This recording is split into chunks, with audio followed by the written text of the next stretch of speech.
Hey guys, here we are for chapter 13, section 1B, second part of it. A lot to cover here. I want to make sure we give it good due attention, if you will.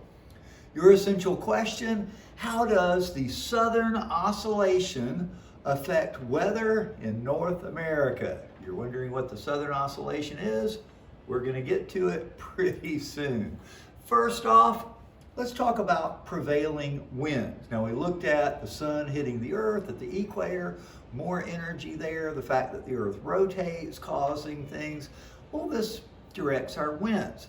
Winds that blow predominantly in one direction throughout the year are what we call prevailing winds. As a general rule, the winds blow this direction, if you will.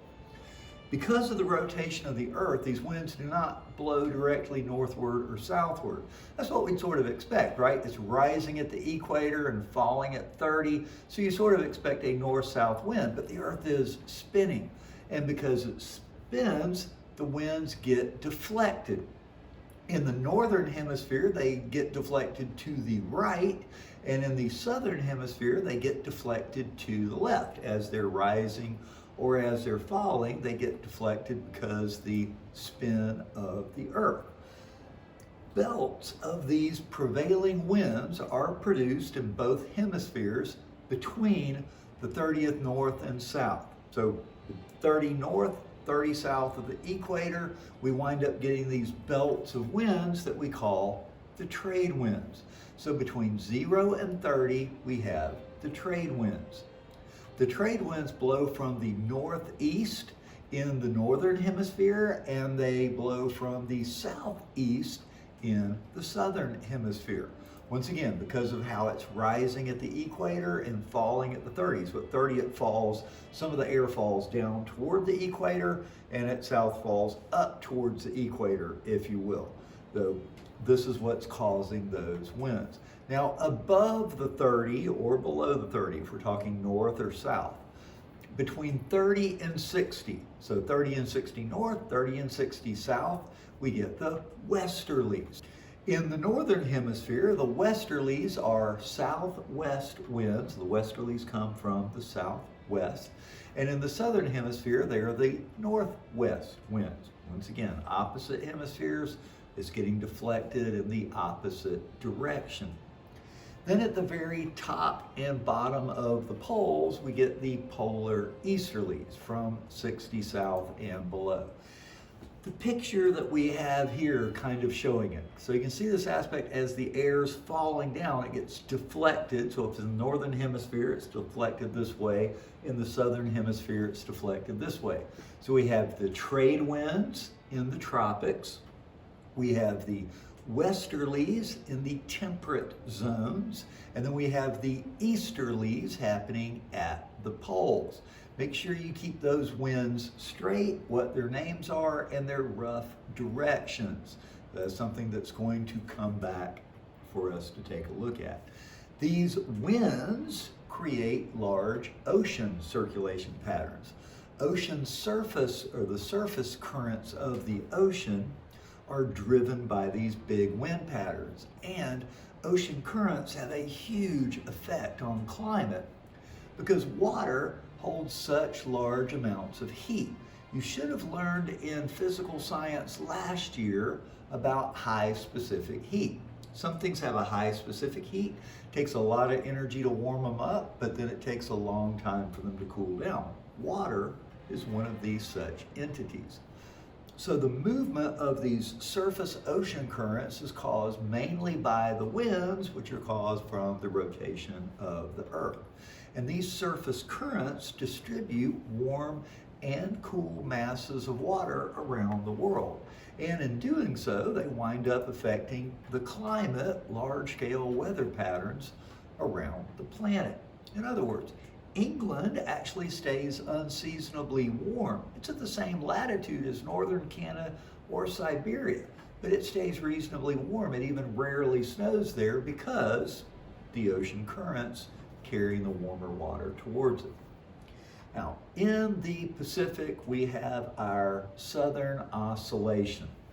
The Southern Oscillation, also known as the El Nino. El Nino La Nina, the oscillation, the back and forth. The El Nino is the warm phase of the El Nino Southern Oscillation. It's a periodic occurrence in the eastern Pacific Ocean, where the surface water becomes unusually warm. So the El Nino is the warming trend of the Southern Oscillation.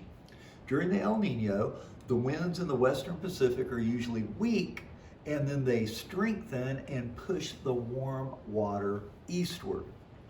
Rainfall tends to follow this warm water eastward, and it produces rainfall in the southern half of the US, but we wind up getting drought in Australia. So if we take a look at the picture of this El Nino, it's only in the Pacific. Warm water pushes up, so as the warm water pushes up, we wind up getting warmer than usual temperatures up in the Pacific Northwest. But in the southern half of the United States, you and me here living in Florida, it's rainy and a little bit cool. Australia gets drought. Make sure you know all three effects. El Nino, warm in the Pacific Northwest, cool and wet for the south of America, and drought in Australia. The El Nino affects like 2/3 of the world when it occurs. But it doesn't happen every year. It's every 3 to 5 years, give or take. The La Nina is the cool phase. The El Nino is the warming phase. The La Nina is the cooling phase. Periodic occurrence, once again, it's like this 3 to 5 to 7 years, if you will, between one and the other. We have normal most of the time. Some years we have an El Nino, lasts for 9 to 12 months. Some years we have the La Nina. The El Nino and the La Nina are just the opposite phases. Once again, the Southern Oscillation. Oscillation means to go back and forth, back and forth. So if you look at the picture here of the La Nina, you see that it's a cool. So in a La Nina, it's going to be cooler up in the Pacific Northwest, but it's going to be drier and warmer here, and then Australia gets rain. So make sure you can identify the three different locations and what occurs. El Nino, warming in the Pacific Northwest, cool and wet in the south. Australia gets drought. La Nina, cool in the Pacific Northwest, warm and dry in the south, and Australia gets rains. So that is the El Nino event. There's also what we call the Pacific Decadal Oscillation. Decadal, decades. Long term, 20 to 30 year change, decades long, decadal cycle going back and forth of the cold and warm water masses in the Pacific Ocean. This influences climate in the northern Pacific Ocean and North America. So because it's carrying the warm and or cooler water, depending, it has an effect over the entire North American continent. It affects surface temperatures, air temperatures, and even precipitation patterns. If you look at the graph here, you can see kind of from the 30s to the 50s, we've had primarily a warming phase, and then from, say the 50s to the 70s, more of a cooling phase, warming. Now, there are some blips in and out, but it's overall a phase of warmer, cooler, but you can see it's really big, broad ups and downs. All of these play into our climate and what's going on this particular year. What is our Pacific Decadal cycle? And what is our Pacific El Nino, the ENSO cycle? And all of these really have an effect on climate. Remember, climate is a long-term, 30-year or so what's occurring. Another thing that really affects this is topography. How high above sea level are you? As a general rule, if you're close to the equator, it's hot. And if you're farther away from the equator, it gets cooler and cooler and cooler. However, how high above sea level, my elevation also has an important effect. When my family lived in Nepal, we lived in Kathmandu. Kathmandu is about the same latitude as Jacksonville, almost where we are now. But it was much colder in winter because we were like 4,500 feet up. We were very high up. Therefore, it was cooler. Temperatures fall by about 6 degrees for every 1,000-meter increase in elevation. Those of you that happen to be here and dealing with Fahrenheit, 6 degrees Celsius is about 11 degrees Fahrenheit. So for every 1,000-meter increase, temperature drops by about 10, 11 degrees. So in Kathmandu, Nepal, we were a good 15 degrees cooler than it is here because of our elevation. So in the wintertime, it was quite cool. We would be down to near freezing, even though our latitude was incredibly similar. So mountain ranges, not only if you're up high does it get cooler, they can also affect the distribution of precipitation. So warm air tends to carry more moisture. As it hits mountains, it begins to go up. So as it rises, it gets cooler and the moisture condenses and it tends to rain. What happens is when we have more moist air hitting a mountain range, as it rises up, it cools, condenses, it rains on one side of the mountain, but not on the other. This is what we call a rain shadow effect. So the picture here, now this would be very classic in the American West, where we have really tall mountain range, the Olympic Mountains going down into the Rocky Mountains. So we have this warm, moist air coming in from the Pacific. It's that really high mountain range, and the moisture goes up, condenses, cools off, rains, and by the time it makes it on the other side of the mountains, there's no moisture left. And we call it a rain shadow. This is where we find the deserts in America. The Mojave Desert, Death Valley, all these areas, Nevada, around Arizona, these are our desert areas, and it's because of the rain shadow effect. From the East Coast, moisture comes, it rains in the East Coast towards the Great Plains, our grasslands, we don't get as much moisture, and by the time it gets far enough over, there's no rain left. We would get it from the Pacific, but the mountains tend to block it.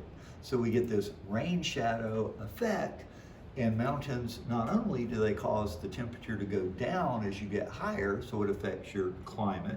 If you live in Denver, it's cold and snowy as opposed to somewhere else if you're down lower. They also can cause rain shadow, desert on the other side. Very typical. Other things, the sun itself. Obviously, the sun itself affects a lot of our temperature. If you're close to the equator, it's warmer. If you're farther away, it gets cold. Well, both the sun and volcanic eruptions can affect it in other ways. We have a solar maximum and a solar minimum. The sun is an active thermonuclear reactor, right? Thermonuclear reactions going off. Well, it tends to cycle in about 11 years. It gets more active and then it gets less active and more active and less active. Well, at its solar maximum, it has increased amount of UV. There's literally more thermonuclear explosions going off, sending out more UV radiation, warming the Earth up some. At minimum, there's not as many explosions. It's not giving off as much UV radiation, and we're not getting as much heat. So this 11-year cycle also has an effect. Temperatures go up a bit, temperatures go down a bit based on this radiation. The solar radiation warms the lower atmosphere and therefore the Earth a little bit. The picture up here, October of 2010 is the one on the left, and then October of 2012. You can see we have greater amounts. So once again, as it's waning and increasing, we get a difference. Now, once again, from minimum to maximum, it's usually around 11 years. Also, volcanoes. Now, volcanoes, not the way you might think. They're not giving off heat and heating it up, but when they erupt, they give off massive ash clouds. These ash clouds have some very fine particles, sulfuric dioxide. These go up into the atmosphere, and then they kind of spread across in the atmosphere. Well, all these little particles wind up reflecting sunlight.